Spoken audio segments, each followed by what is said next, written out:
ഇന്ത്യയുടെ നഗരഗതാഗത ഭൂപടത്തിൽ കേരളത്തിൽ അഭിമാനമായ സ്ഥാനം ഉറപ്പിച്ച കൊച്ചി മെട്രോ റെയിൽ പദ്ധതി അതിന്റെ രണ്ടാം ഘട്ടമായി പിങ്ക് ലൈൻ നിർമ്മാണത്തിലൂടെ ഒരു പുതിയ യുഗത്തിലേക്ക് പ്രവേശിക്കുകയാണ്. നഗരവാസികൾ ഏറെ പ്രതീക്ഷയോടെ കാത്തിരിക്കുന്ന ഈ വികസന പാത ജവഹർലാൽ നെഹ്റു സ്റ്റേഡിയത്തെ കൊച്ചിയുടെ വളരുന്ന IT ഹബ്ബായ ഇൻഫോ പാർക്ക് ഫേസ് 2മായി ബന്ധിപ്പിക്കുന്നു. സാങ്കേതിക വെല്ലുവിളികളെ അതിജീവിച്ചുള്ള നിർമ്മാണ പ്രവർത്തനങ്ങൾ, അന്താരാഷ്ട്ര നിലവാരത്തിലുള്ള ഇലക്ട്രിഫിക്കേഷൻ സംവിധാനങ്ങളും പിങ്ക് ലൈനെ കൊച്ചിയിലെ ഭാവി വികസനത്തിൽ നിർണായകമാക്കുന്നു. കൊച്ചി മെട്രോ രണ്ടാം ഘട്ടം അതിന്റെ പ്രാധാന്യം വർദ്ധിപ്പിക്കുന്നത് നഗരത്തിലെ ഏറ്റവും ജനസാന്ദ്രതയുള്ള പ്രദേശങ്ങളിലൂടെ പ്രധാനപ്പെട്ട തൊഴിൽ കേന്ദ്രങ്ങളിലൂടെയും കടന്നു പോകുന്നു എന്നതിനാണ്. പിങ്ക് ലൈൻ എന്നറിയപ്പെടുന്ന ഈ ഒറ്റ ഇടനാഴിയുടെ ആകെ ദൈർഘ്യം 11.2 കിലോമീറ്ററാണ്.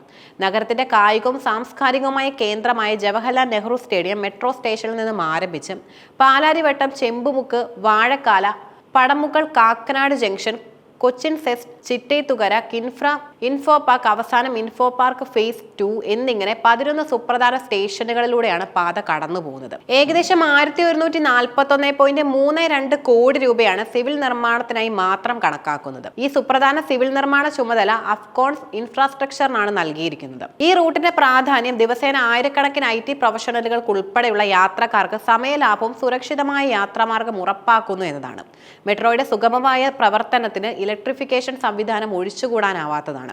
പിങ്ക് ലൈനിൽ കൂടുതൽ സ്ഥലപരിമിതികളുള്ള നഗരപ്രദേശങ്ങളിലൂടെ കടന്നു പോകുന്നതിനാൽ ലോകോത്തര മെട്രോ സംവിധാനങ്ങളിൽ ഉപയോഗിക്കുന്ന 750 VDC third rail traction electrification സിസ്റ്റമാണ് തിരഞ്ഞെടുത്തിരിക്കുന്നത്. ജനസാന്ദ്രതയേറിയ ഈ മേഖലയിൽ പരമ്പരാഗതമായ ഓവർഹെഡ് കാറ്റനറി സിസ്റ്റം സ്ഥാപിക്കുന്നത് വെല്ലുവിളികൾ നിറഞ്ഞതാണ്. എന്നാൽ ട്രക്കിന് സമാന്തരമായി മൂന്നാമതൊരു റെയിലിലൂടെ വൈദ്യുതി നൽകുന്ന തേർഡ് റെയിൽ സിസ്റ്റം ഓവർഹെഡ് വയറുകളുടെയും അനുബന്ധ ഉപകരണങ്ങളുടെയും ആവശ്യം ഇല്ലാതാക്കുന്നു. 750 VDC ഉപയോഗിക്കുന്നത് ഉയർന്ന ഊർജ്ജവും കാര്യക്ഷമതയും സുരക്ഷയും ഉറപ്പാക്കുന്നു.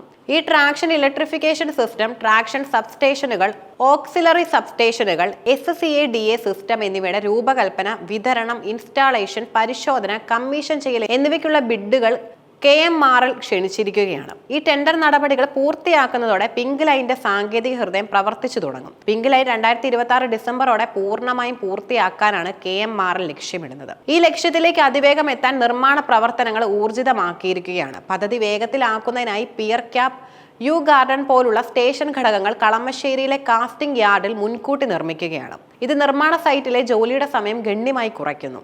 ഇക്കഴിഞ്ഞ ഒക്ടോബർ 24-ന് ഇൻഫോ പാർക്ക് എക്സ്പ്രസ് വേയിൽ തൂണുകൾക്ക് മുകളിൽ ആദ്യത്തെ യു ഗാർഡൻ സ്ഥാപിച്ചത് നിർമ്മാണത്തിന്റെ വേഗതയുടെ വ്യക്തമായ സൂചനയാണ്. വയഡക്ട് നിർമ്മാണത്തിന്റെ പ്രധാന ഘടകമാണിത്. ഇതുവരെ 65 തൂണുകൾ പൂർത്തിയാക്കി. കൂടാതെ വയഡക്റ്റുകൾക്കും സ്റ്റേഷനുകൾക്കുമായി 1000-ലധികം പൈലുകൾ സ്ഥാപിക്കുകയും ചെയ്തു. കാസ്റ്റിംഗ് യാർഡിൽ 100-ലധികം യു ഗാർഡറുകളും പിയർ ക്യാപ്പുകളും നിർമ്മാണം പൂർത്തിയാക്കിയിട്ടുണ്ട്. പിങ്ക് ലൈൻ പൂർണ്ണമായി 2026 ഡിസംബറിൽ കമ്മീഷൻ ചെയ്യുമെങ്കിലും അടുത്ത വർഷം ജൂണോടെ ആദ്യഘട്ടമായി 5 സ്റ്റേഷനുകൾ തുറന്ന് സർവീസ് ആരംഭിക്കാൻ KMRL ശ്രമിക്കുന്നുണ്ട്. കൊച്ചി മെട്രോയുടെ ഒന്നാം ഘട്ടം നിലവിൽ പ്രതിമാസം ശരാശരി 30 ലക്ഷം യാത്രക്കാരെയാണ് വഹിക്കുന്നത്. പൊതുഗതാഗതത്തിൽ മെട്രോയെ ആശ്രയിക്കുന്നവരുടെ എണ്ണത്തിലുണ്ടായ ഈ വർധനവ് KMRLന് വലിയ ആശ്വാസം നൽകുന്നു.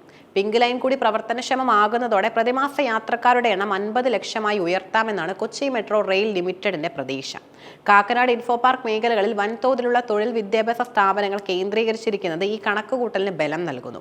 പുതിയ ലൈൻ ബ്ലൂ ലൈനുമായി JLN സ്റ്റേഡിയത്തിൽ വെച്ച് സംയോജിക്കുന്നത് യാത്രാ സൗകര്യം വർദ്ധിപ്പിക്കുകയും കൊച്ചിയുടെ സമഗ്ര ഗതാഗത ശൃംഖലയെ ശക്തിപ്പെടുത്തുകയും ചെയ്യും.